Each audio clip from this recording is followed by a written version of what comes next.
Yep.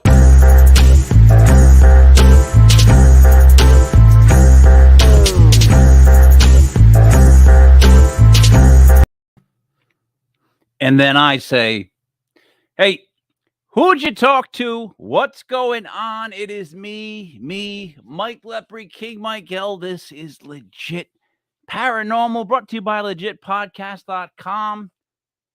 Sunday night, folks. It is June 12th, 2022. It goes 06122022. There's got to be something in there for the Mad Geeks. I swear there's got to be something good. Joining me first this time is Joey Paranormal. What's up, Joe? Not much, man. Yourself? I'm doing good. I went to the feast, the St. Anthony's feast up the street from my house. Okay. Yeah, it was a bunch of different Italians selling sausage and pepper. You're gonna make me start this early? There were three forms of sausage and peppers. Literally within like 5 feet. So 06122022 seems like you can do something with it, doesn't it? No? Well, 2 0. Yeah, don't get into it. I'm just saying 6. 6 right, plus 6 is 12. There you go. All right, we're in. All right, bringing it in is Buddy there. What's up, bud? How you doing? Honestly, the only thing significant to me about today's date is today is the last day that you'll see me on a Legit Paranormal podcast, where I will be 42 years old, and next week I'll be 43 already, because the middle of the week this week will be my birthday. So, it's kind of fun for me. What day's your birthday? It's Wednesday, June 15th. All right. 06152022 for the Math Geeks, Mike. 666. We should have the Buddy's birthday bash. We should do something like that, like a live broadcast. Something like that. Have a lot of that literally actually is 666 if you think about it. All right. Joe, we don't have to think about it like that. So there's nothing satanic about Buddy. But there is something delicious about the beer that I'm drinking. Tonight, for the first time, we have two firsts on the show tonight. For the first is my first is my first dosage, oh my God, I said first too many times, of Narragansett Brewery. It's one of the Rhode Island's oldest breweries. It's located now in Providence, Rhode Island. I went to their new brewery last night. I was holy shit intoxicated when I drove there. I hope nobody that cares is listening. It's named for the Music Express, the Rock and Roll Express, if you will, Mike, if you remember that. No. I remember the Music Express. It was called the Music Express. There was the Music Express, right? At Rocky Point. That shit. Yes. Yeah, that was a good ride. It was a fantastic place. Oh yeah, great ride. If you sat on the outside though, you got crushed. And you didn't get slightly crushed. People just let go of their body weight and crushed you. Right. It was a fantastic ride though. So you wanted favorites. So would you like to now do the introduction? It's one of my first, as well as another first of ours. So I got this beer in particular because this is a West Coast IPA style. And like our guest this evening is a West Coast style in his own, I guess you could say. Joining us this evening live from Fresno, California. He's a paranormal investigator. He's a TV personality. He's a ukulele and enthusiast. And he's a funny man. Please welcome to the show, Scott Gruenwald. Welcome, Scott. Hey guys, how are you, Scott? I'm doing well. 06102220. Yeah. My mind was being blown on like counting numbers, and I'm a number freak, man. So when you start saying numbers, I'm like, oh, there I go. Yeah, because that's another issue I have. Like I hate digital clocks because they stop me in their tracks. Like if it's 1:23, I go, God damn, 1, 2, 3. And that's like a moment of my life I don't get back, but it will get me. And people trip out on 1111. Oh my God, it's a spiritual number. When I see 1111, it terrifies me because I'm like, oh my God, because there's no 2222 on a regular clock, and there's no 3. I start freaking out. So, yeah, give me a clock that's analog with arms and things. I like 1111. You notice I never catch it. To me, 1111 is like a unicorn. Thank you. I'm Mr. 1112. Like when I go, 1111, that's cool. I can't wait to see. It's 1112. Like what was I doing? That's what's going to happen tonight. I'm gonna wake up and it's going to be 1111, and I'll be up all night long thinking about this. So I hope not. I got a couple questions to ask you, Scott, because background wise, so Were you a big fan of like the Silver Surfer? Yeah, I got the #1 comic, 2 of them actually. One's worth an incredible amount of money, and the other one we read. So my son was a big fan. So we got him the #1 back in the day, and we never touched it. We just put it away. So it's worth a couple dollars now. So monetarily wise, I'm familiar with him, I guess. Yeah, I sold that one. Cool character. I sold a bunch of the comic books that I had from like my older brother to me. So are you more of a DC guy or? Well, I worked for Universal DC for a few, so I was kind of forced into it. All the we worked in consumer affairs, so we just got so much stuff, and it overwhelmed our house. We got all kinds of cool shirts and candles and everything, man, underwear, whatever. But MCU, I think I'm kind of drawn to it because that's the way the family is. You know, they're really they're real Marvel folk. But I've always loved Batman. You know, Aquaman. Yeah. Oh my God. My big piss and moan has always been Hercules. Never got any rub in Marvel. Right. And I mean, what's he the god of then? At least make him the strongest. Is that asking too much? Is that asking too much? Thor's got a hammer. They all got stuff. Make Hercules the strongest. No, I remember when I was a kid watching the Hercules movies, and then in school studying Hercules, and he was like a badass, man. He was like the real superhero, you know. And then nothing. We get Kevin Sorbo. No, I love Kevin Sorbo. Playing the TV version, and I'm like, you know, he was always Ferrigno-ish Schwarzenegger kind of to me. He's always was a big man, Hercules. Yeah. And Jason and the Argonauts and all the Greek mythology and everything that goes along with Hercules was so cool. Fighting the Minotaurs and doing whatever he did was so cool that where is he? He's sitting on the island of Troy counting his. It actually blows. It blows my mind to say that we have to actually say, you know, Hercules should be big. Yeah. Like, no shit. The name Hercules means big It's a big guy, like, and he should be like 6'6", 6'7". Should be a big dude, but you know, whatever. I think when we I had a friend had a gigantic dog. I don't know what it was. It was just giant dog named Hercules because it was the only name that fit it. You know, it was just a giant thing. And when people see somebody doing something where they're lifting something strong, go Herc. You know, go Hercules. It's still in the general vernacular. Why can't we put him on at least back on Saturday morning cartoon? Something. See, we're on the same page, and I get this. I agree. And the last one I want to ask you is, do you remember the old King Kong Godzilla movie where they fought in black and white? Mm-hmm, of course. All right. Were you upset that King Kong came walking out? Because I guess my older brother had an issue. He said the American version had King Kong walking out, and then there was actually a Japanese cut of King Kong of Godzilla walking away.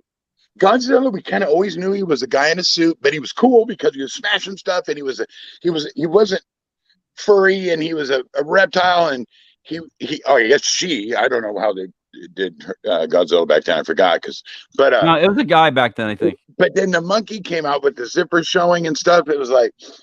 It didn't. I don't know, man. I like King Kong to be his own thing. You know, let King Kong climb the building, grab Fay Ray, do all his stuff, destroy New York. He's got Skull Island. There's a nice story, but yeah, I think they jumped him into the wrong venue, so to speak. I think he should have.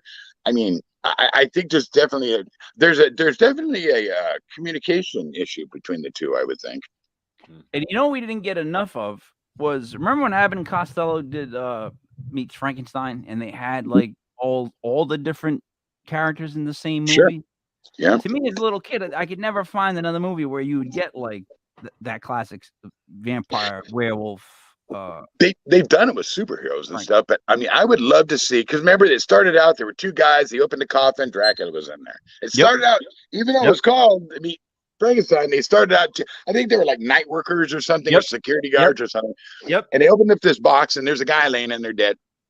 And that started the ball rolling. Here comes Wolfman. Here comes Frankenstein. Maybe Dr. Jekyll, I'm not sure, but everybody was in it. And I'm sure that the rights, nobody really did much about the rights to what characters, because I think they were all under the same umbrella anyways. but she had some. I mean, I believe it was the real guys like Lon Chaney and I don't know if it was Boris Karloff. I think it might have been Boris Karloff. They had the classic ones too. Like they didn't get just anybody. They were like they were the guys. We're gonna need Lon Chaney Jr. We're gonna need Boris Karloff. We're gonna need Bela Lugosi. We're gonna need we're gonna need these people because there are no other people. There's no other. You're not gonna put the Twilight kids in there. It's not a it's they are who they were. And I suppose they probably had some sort of legal rights, like no one could wear this face but me. I know Boris Karloff was really strong on his legal stuff. So, yeah, man, that. I'd love to see that, but good luck. Good luck these days. They could call it Universal Monsters, right? Because they were all from Universal. So it could be all of them, and to be Universal, and to see them all in the same movie. I mean, it doesn't have to be a team up movie, but to just see them all involved in the same movie would be great. Well, I'd like to see a couple guys pull it off. I mean, you can even. Well, I mean, let's go with what's going on in the world today. You put Chris Rock. No, you put The Rock and you put Kevin Hart in. There's the two guys in the coffin, and maybe you know what I mean. And you do it that way. That would be a good movie because it was hilarious. It was spooky and it was hilarious. It was very well done. You're 100% right on the two guys that would. Not that I would want to see the most, but that would sell the most. It would sell the most. Yeah, I'm not a real big fan of either one of those guys, but they would sell tickets, and then you could CGI the original people. Yeah. Well, wow. Yeah. Unfortunately, that would be terrifying. All right. So, buddy, you're wearing a Parahor T-shirt. Oh my God! Yeah. Scott threw this to me in the crowd at Salem Con many years ago, and it was really small on me for many years. But now that I've lost weight, it fits rather well. That's nice. All right, tell us the story, Scott, about Parahor and the Parahor clothing line and how that came into about. Yeah, hold on one second. So wait, I have never heard that word before until like yesterday reading it, and I'm going. I literally am going, what's a Parahor? And I'm thinking, I'm like, all right, I kind of have an idea, but I don't know. From where I come from, maybe my version's different than Scott. So no, you're probably exactly right. You're probably exactly right. We had a TV show, a web show called The Paranormal Stew back in the day, and we had a skit about a girl who was sleeping with all the famous people, and we were interviewing her, and she was wearing that shirt. We made it. My sister played the part. My sister, the whore, she was playing the part, and so we go, let's just get 2 shirts printed up. We'll put them in stock. We'll put them back in wardrobe. We'll use them one day. So Lori, my sister, goes, well, she'll be the girl that we're interviewing that sleeps with all the celebrities at these events, and then that's kind of what it was. And she was really filthy, and it was a great gag. And done. Put the shirts back. We're done. I get an email from somebody. Hey, I need 10 of those shirts. I'm like, well, we sell these shirts. He goes, well, I need 10 of them to give to my team so we can for Christmas. And I'm like, okay. So I print out 10 and I send them to her, and I think they're like $30 a piece. It's a ridiculous amount to just get it done, right? Then somebody hit me up. I want one. Then I want one. Then one. And it changed from somebody sleeping with paranormal celebrities to this 5,000 T-shirt strong community. 5,000 shirts we ended up pressing after so many years. Put my kid in college, and it became this community of people that were really cool, and everybody was like on board with the same stuff. It was a great network, and oh man, every time somebody posted, oh, I hate those guys, we sold more shirts. And someone came on there and said my grandma was called a whore when she was raped, and I hate Scott Gruenwald because he's making fun of my grandma. I don't know this cat, right? And blah blah blah. Boom, sold 100 shirts from there. So everybody kept dogging us. A lot of people kept dogging us about the thing, So I finally get this cease and desist letter from Paramore, this band. Not really familiar with them. Well, I am now because of this. Their fan base are called Parahors, and they hit me up. We have to stop printing these shirts because that's our gig, And they're like 1 million strong. They're like 1 million of these people. Wait a minute. Stop. Paramore, the band Paramore had the balls to complain about anything. Like, That Oh yeah, band, that band, Scott, that band's going to be gone before the end of the podcast.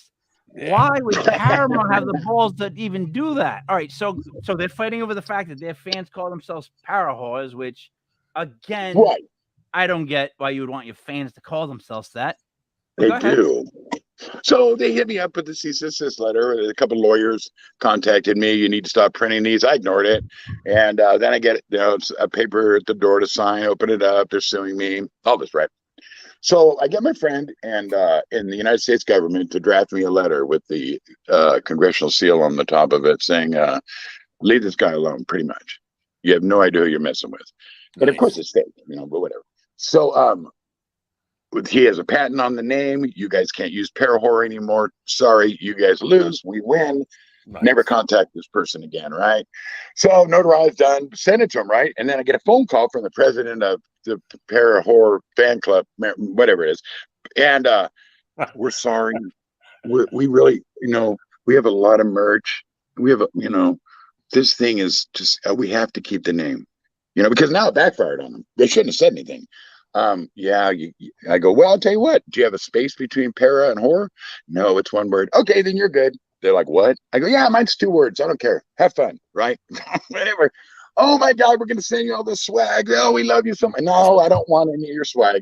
Thank you very much. But so I posted that on whatever social media was at the time, sold another 1,000 shirts. So it always worked in our favor. And then people love to get free stuff at events. And Salem is one of those events where we would pay people to laugh. We would have them money. And it always works good.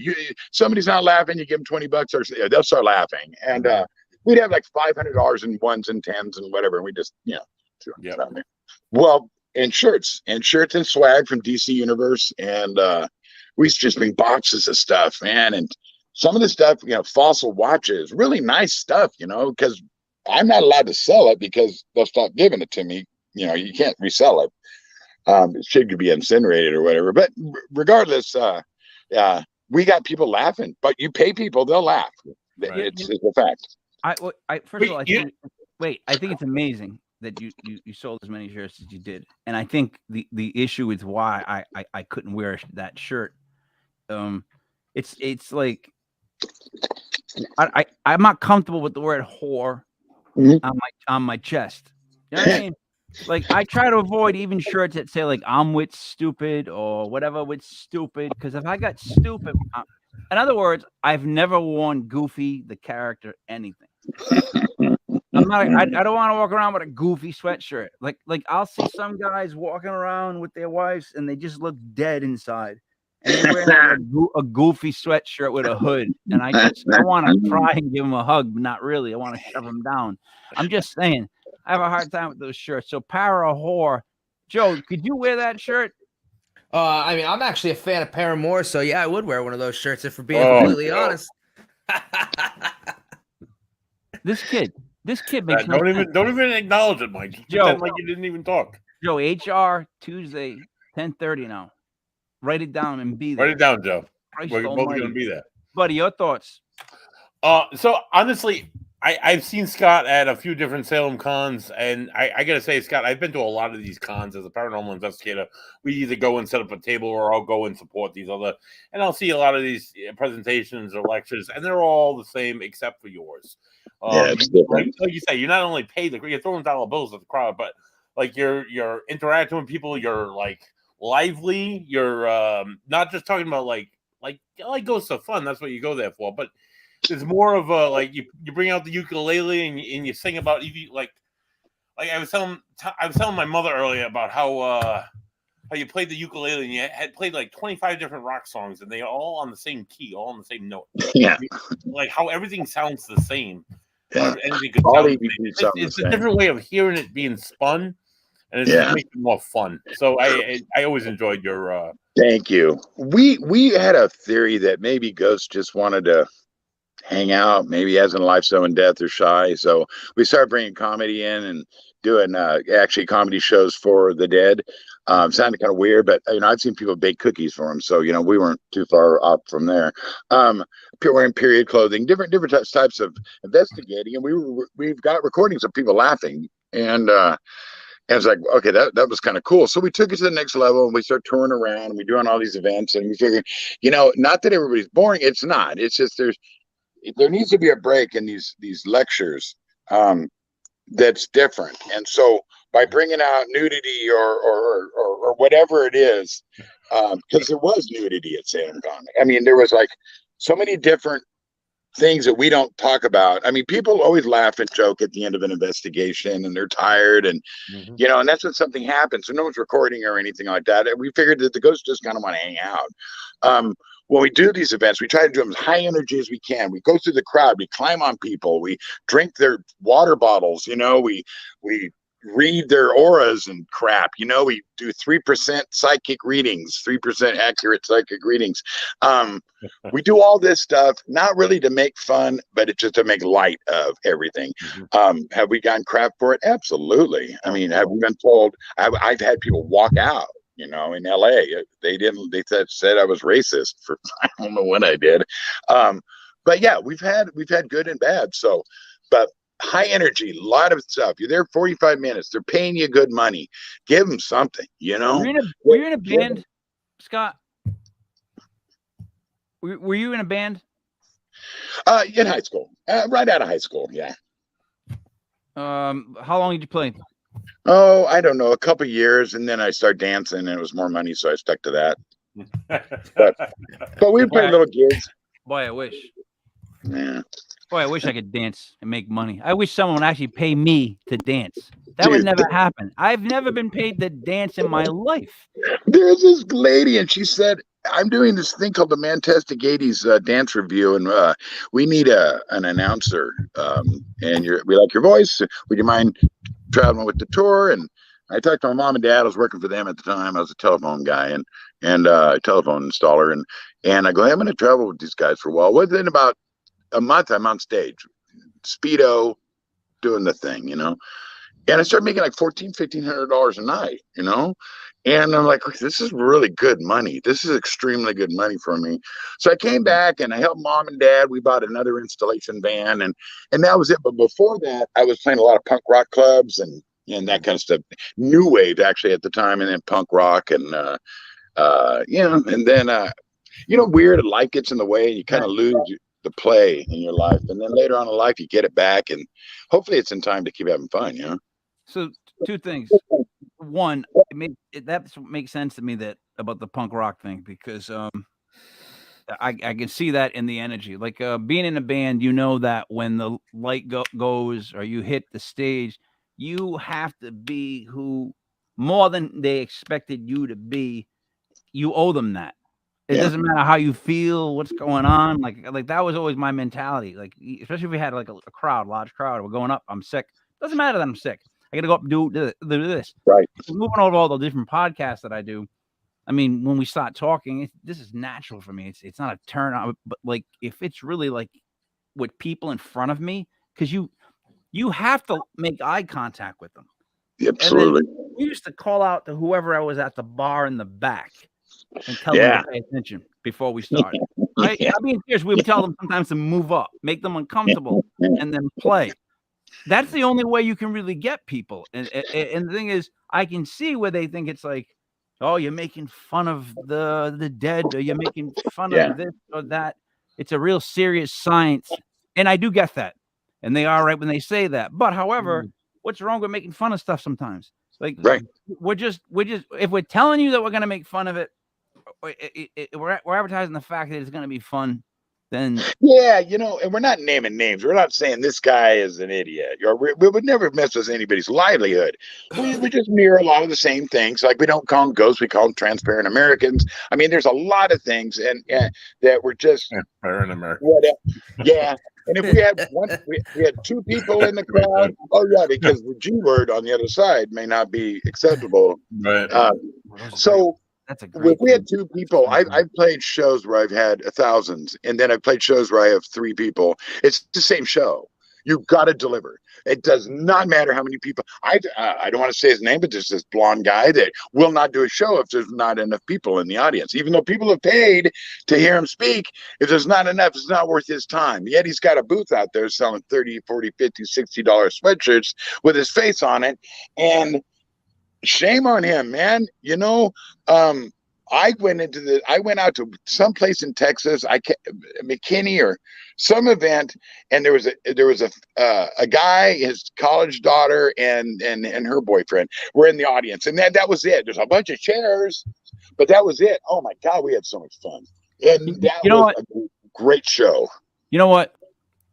We played Hartford, Connecticut. They had a bar that was a bar, and then there was like one of those glass doors, and then like a weird like mid-hallway, small room area that had like maybe bathrooms, and then another glass door to get to where the band would play. We show up, we sound check. The guy's like, all right, whenever you guys are ready. There's nobody in the room at all.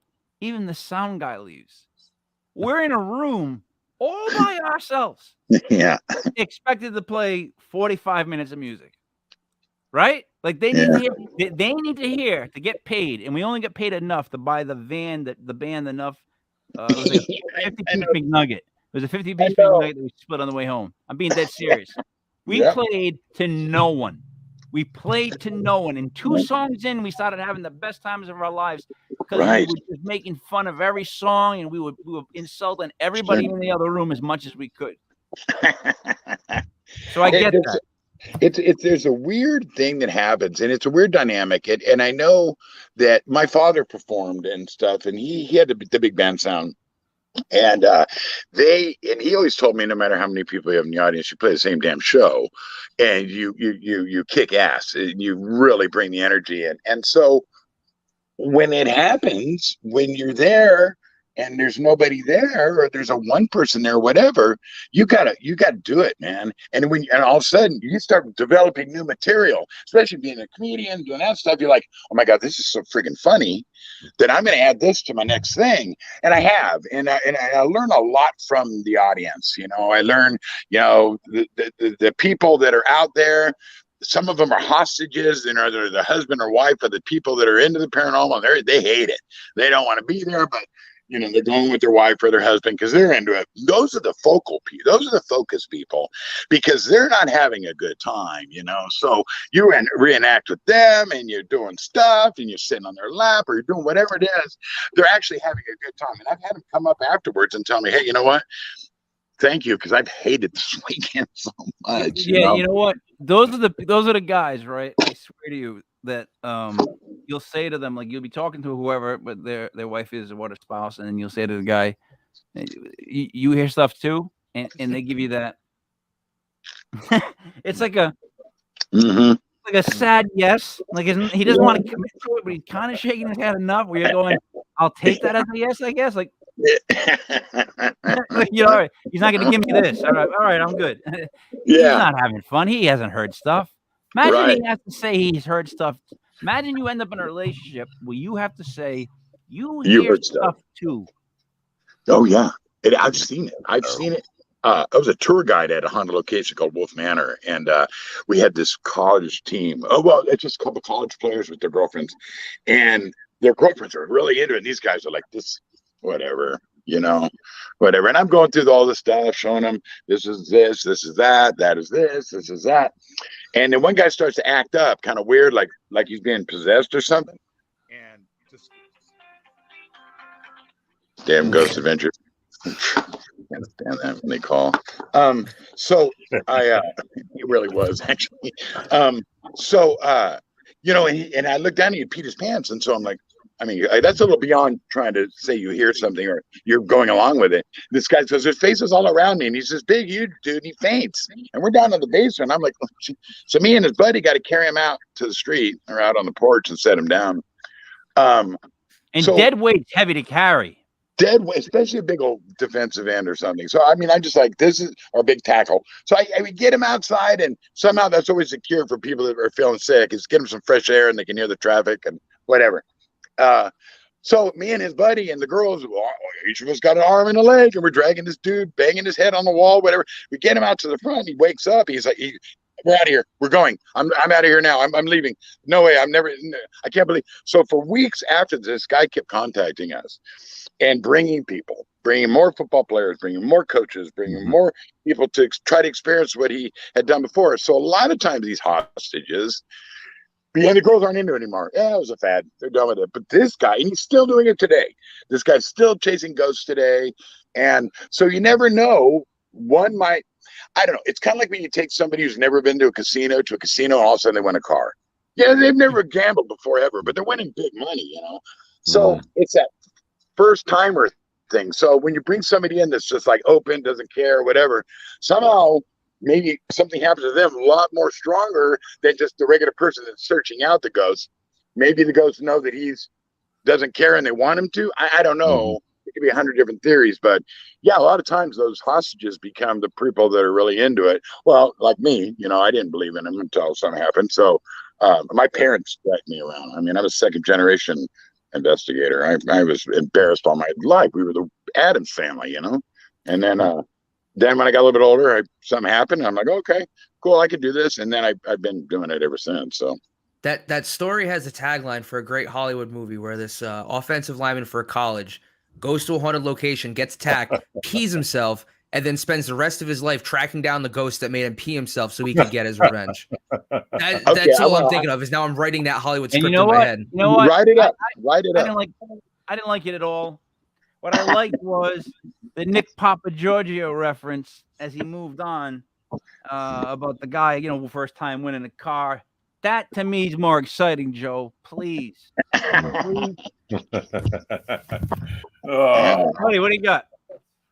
Oh my God. So Scott, you talk about in your bio how you're not a big believer in or not a big user of flashy lights and expensive equipment and pouring $10,000 into your equipment fund, which as a paranormal investigator, I am not as well. I focus highly on just my own knowledge of the location or persons that might have lived there, and I rely heavily on recorders. As an investigator, what is your approach as far as triggering paranormal interactions, and what's the most money you've ever spent on a piece of equipment, or what's your favorite piece of equipment? So it's a trip. So I'm in Virginia City, Old West town. We're not getting nothing, man. We've been there a week. Some of the best haunted locations, and buddy, we don't get everything every time, but right. I mean, there's nothing going on. We got all these lights, we got things on our heads and mics, and the best we can get from other people, right? All these blinking lights and noisemakers and all this stuff. Right. And my buddy goes, well, why don't we just approach this? Because maybe they think we're from another world or something. Maybe they're terrified of all this crap. So we got a bell, and we put a bell on the table, and we got a 6-shooter, and we set it on the table. And we're thinking to ourselves, they know what that is. They know that ain't gonna kill them. They're familiar with a candle and a bell. Maybe an old recorder or something. I mean, they know these things. They're familiar with them. Oh my God, we got all kinds of stuff. We get the bell ringing. Some made the candle flicker. So we start thinking, well, maybe investigation 1876 or whatever is a lot better than 1976 or whatever it is now. But so I figured, I'm not going to drop a bunch of money on stuff. Now building it, I'll show you something here. This right here. Let's see if I can do this. I don't know if you can see this thing. Hold on. Nice, Joe. Pay attention. Wait, give me a second. I'll help. So this thing right here is a LiDAR, and and it's used with a real sense camera. And this is probably a couple $1,000 ghost piece of equipment. We built this here. It's what they use on ghost hunters. And years ago, there was a thing came out called Ghost Radar. It was fun, and people could find ghosts. It was a little app on your phone, and we thought we'd build a real one. So that's what that is. It really, thing spins around on the top, and the TV shows love it, and so much that now Jeff, my partner, isn't here. He's on set with Zach and them. He's on every TV show now for Ghost Adventures and House Calls because he's their guy. He builds everything they use. So all the stuff that you're using on the show is built here in my garage, and it was a good gig for him. He wasn't working, and he likes to travel. Me, I'm not so crazy about it, but he flourished, man. He's out there running around making crazy looking stuff, which So is cool. That device being a LiDAR, is that using like distance to kind of measure, using like color to show distances in a room, basically? It's mapping, correct. Yeah. Okay, because that's what I actually, Buddy can attest to this because I've been talking to him about it recently. Is I know the whole stigma against using cell phones in the paranormal. Oh, it's whatever.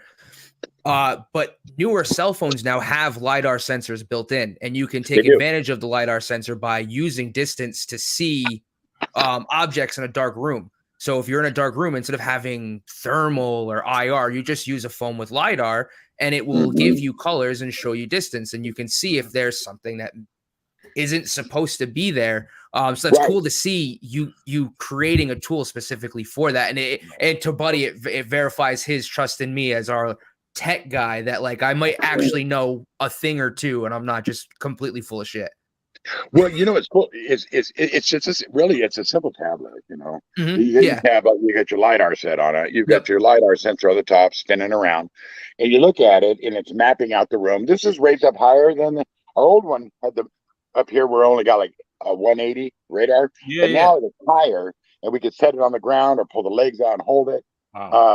We can do a 360. I'm sorry, I'm retarded technologically. So that's a camera that you're holding. Okay, so it's that. Go ahead. I was just going to say the very end, the white piece at the end, that is where the lens is for the camera. Okay. Yeah. And then the LiDAR is that round piece on the top, and that's what's actually firing the measurements, the room measurements, or showing the distance. And what's the screen? You're looking at the screen. What's the screen? Oh God, Buddy! What's the screen is so you can see things. So let's see if we can bring it up. So this thing, you see it spinning around.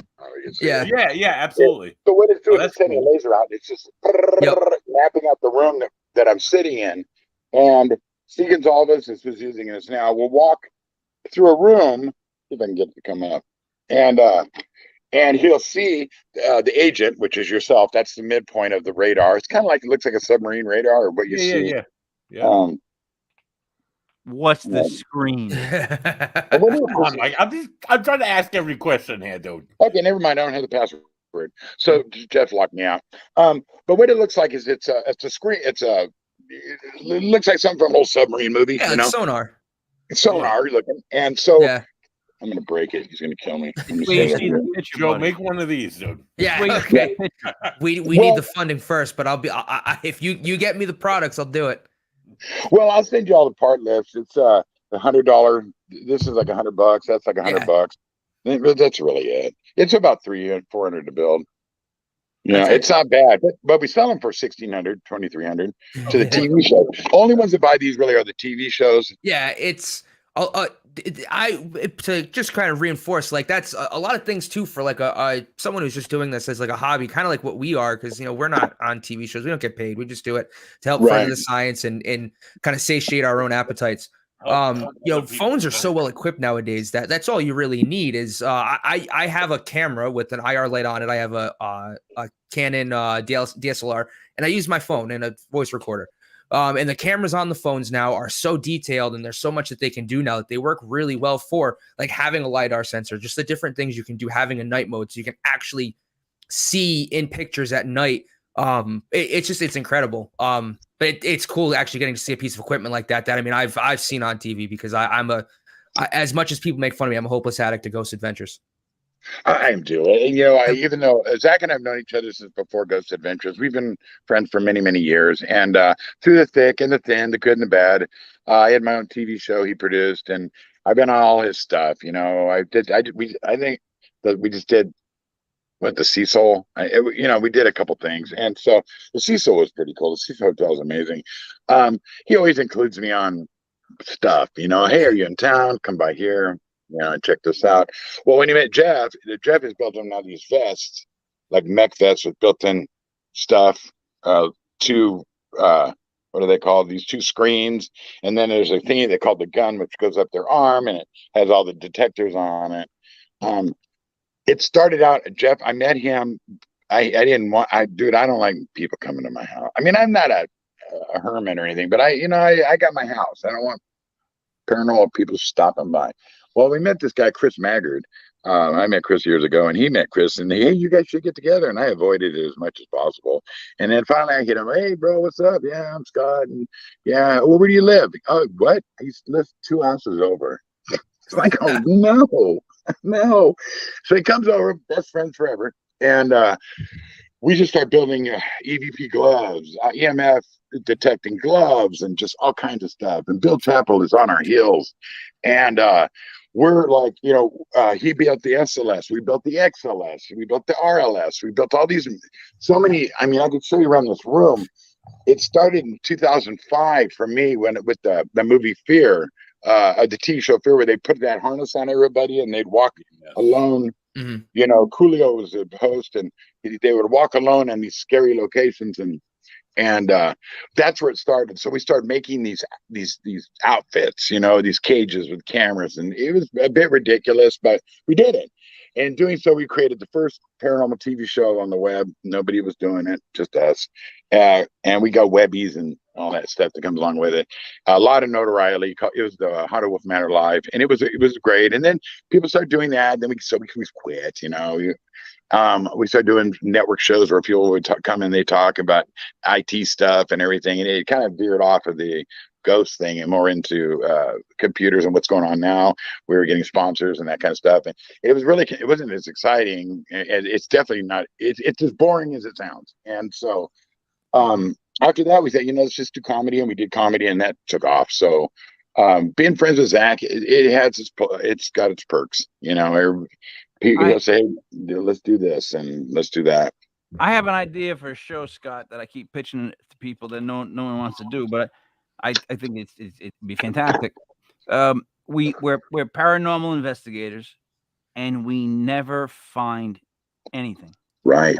And I mean, we do. I like it. 12 episodes of never finding anything, and then we do that big cliffhanger where they're like, "Oh, something big's gonna happen on the last episode. Did you hear that? Oh my God, something big's!"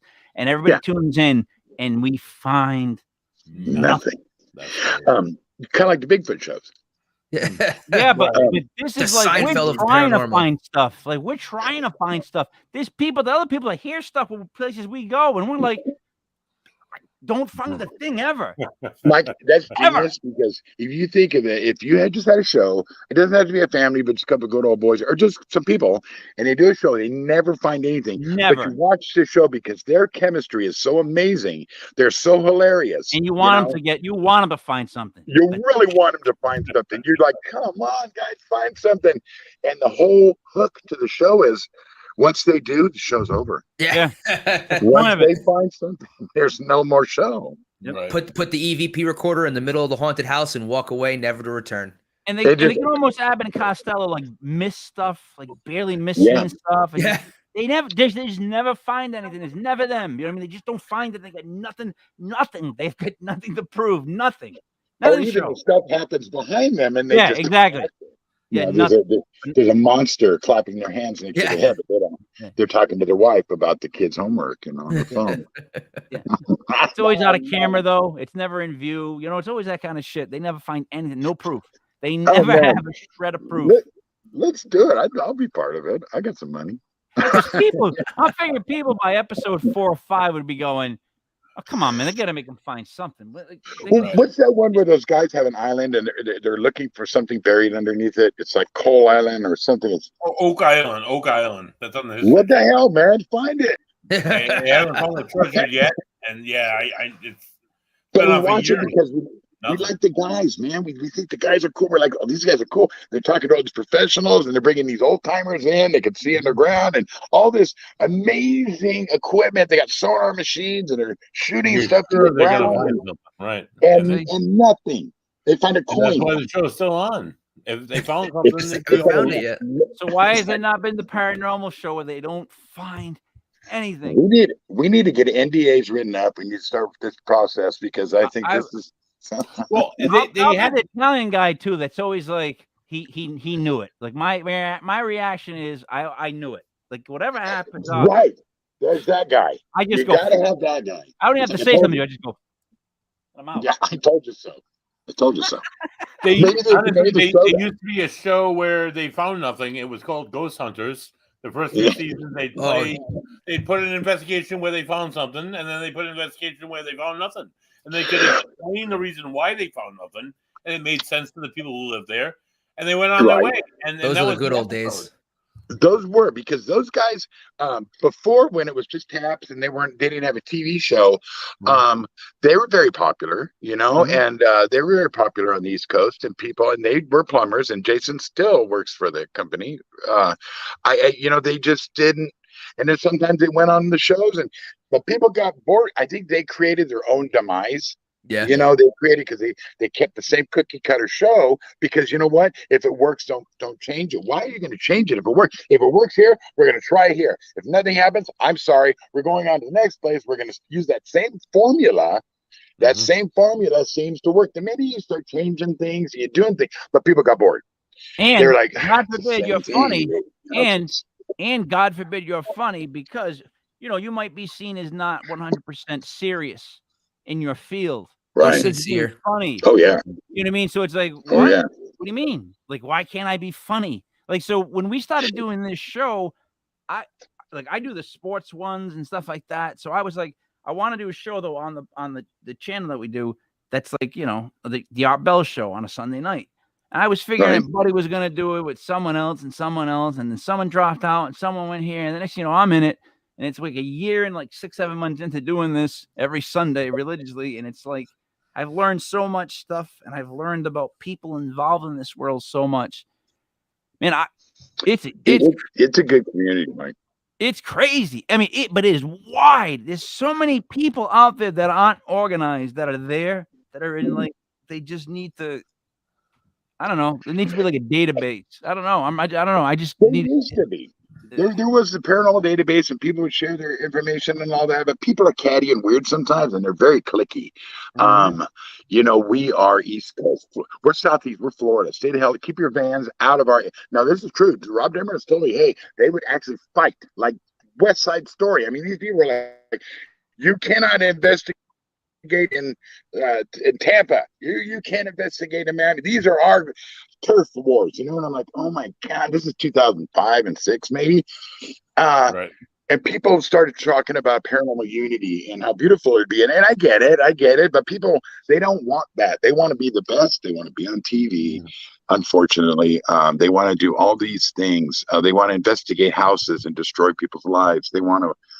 And I mean, that's why we'll never do investigations in residentials for that reason. I am no position to help somebody. I'm sorry, I am not. I can't go into somebody's house and tell them their place is haunted or not haunted. I don't know what I'm dealing with, but a lot of groups will go into places and they'll say, keep the knives away from your daughter. There's a demon sleeping in your kid's closet. And they do this, and they're ruining people. Now, there's a good show. Maybe have a team that goes behind those idiots and tells them, hey, it's just the air conditioner making a squeaky noise. Paranormal cleanup crew. Yeah, the clean. Honestly, Scott, being a paranormal investigator, I've interacted with some of these groups myself that have gone into people's houses and told them that, like, you have demons here, and they've made themselves like sick. They've made themselves ill, and it's just put it on YouTube, and it's just like a way to self-promote. It's not just like region-wise. It's a nationwide thing. They want it to be haunted so bad that they'll create it in their own minds at the risk of damaging people's lives. I'm out. Right. No, man, no. Especially if kids are involved. You can find somebody else, man. Because I'd rather have the reputation of, he's not serious. He's too funny. We're not going to put him in our stuff. He'll make a mockery of our paranormal stuff. No, I'd rather be that guy than the guy that says, hey, he told my daughter that she has a demon living in, and my son, and he's 18, and he's still sleeping in bed with us because of what you did.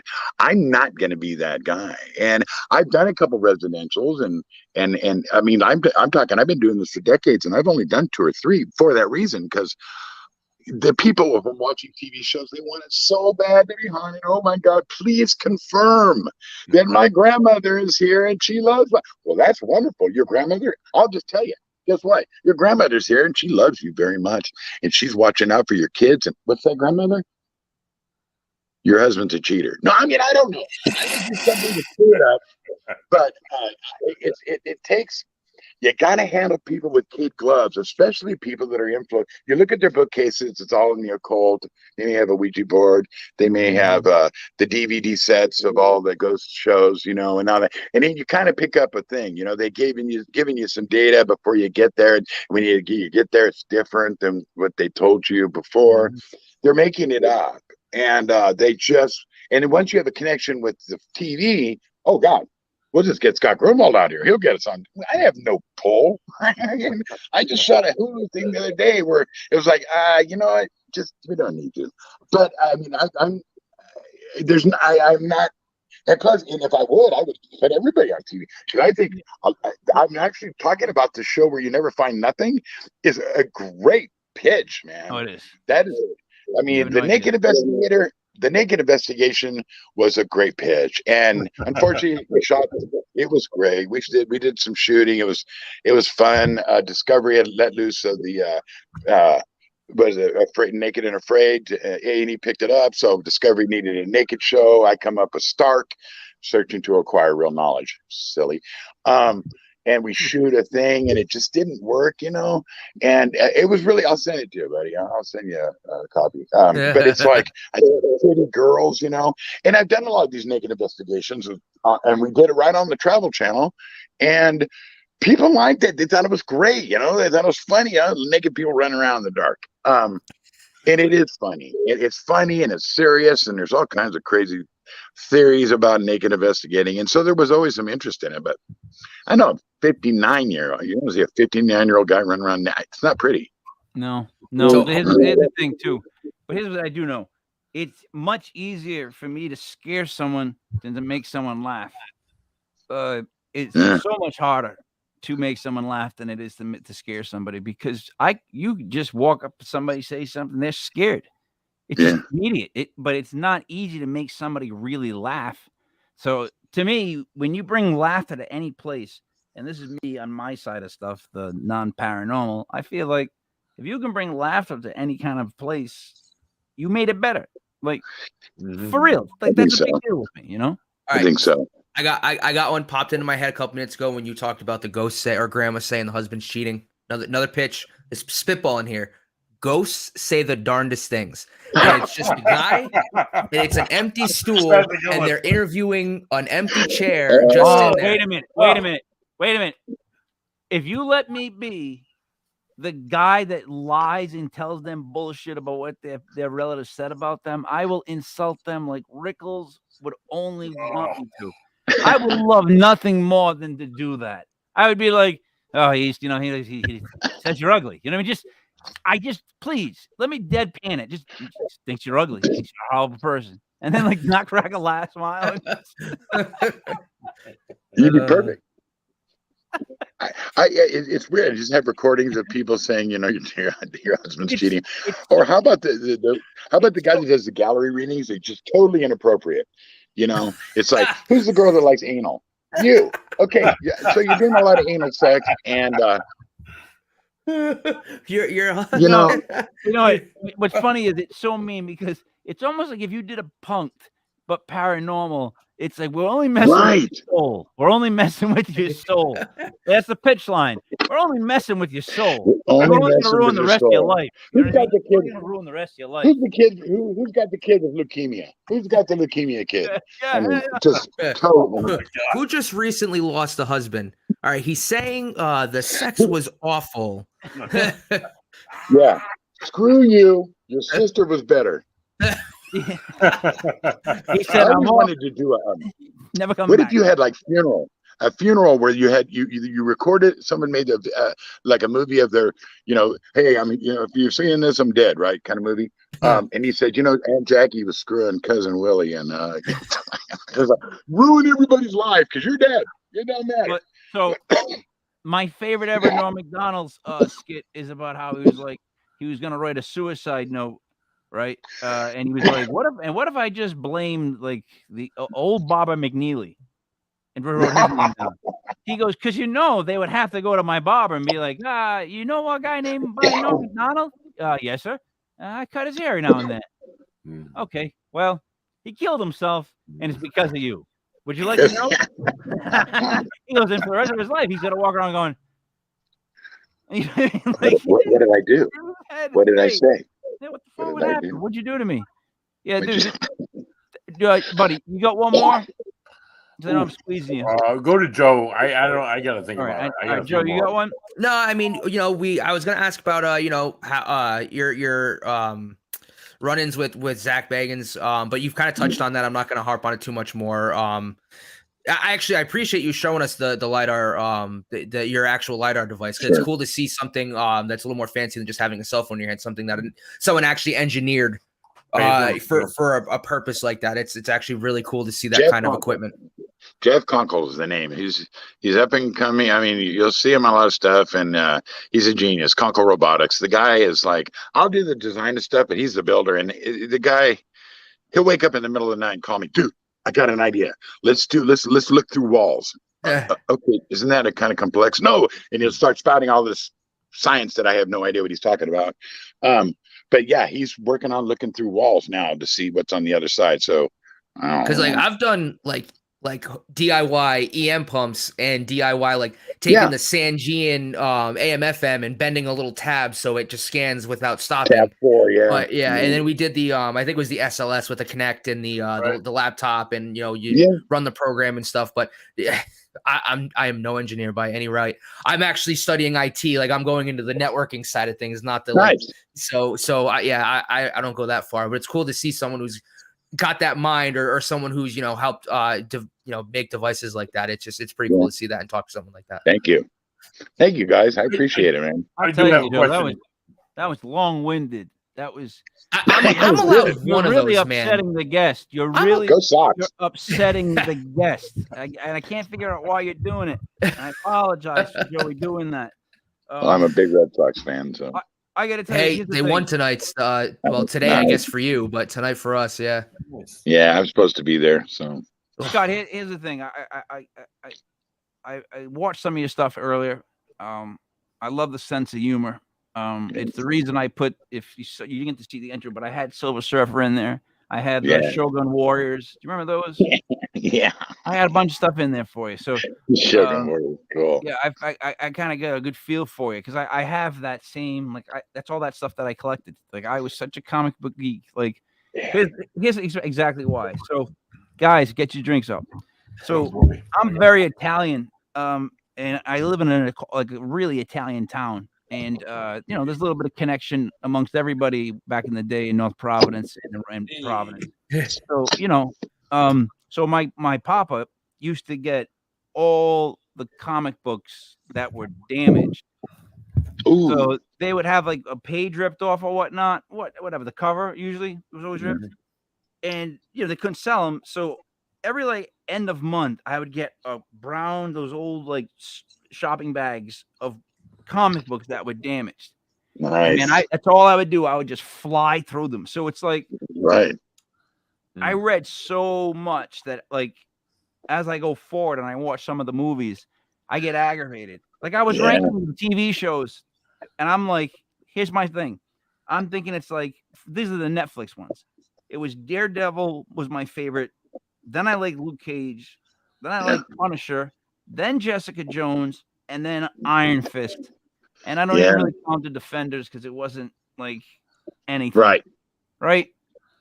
But Daredevil was my favorite. That was my favorite. It was so much better than Ben Affleck's Daredevil that it made me smile. How about that? I loved Luke Cage. I mean, I like that one. I watched I watched a couple. I think they've done some really good work, But then when my son, my oldest boy, he just turned 40. He or 41, and he's like, Dad, it's not like the comics, so I'm not going to watch it. He was such a diehard. I like Wolverine's yellow and blue suit. I like the way this story's told. It doesn't make sense anymore, so he won't watch. Killed me. I wanted to just.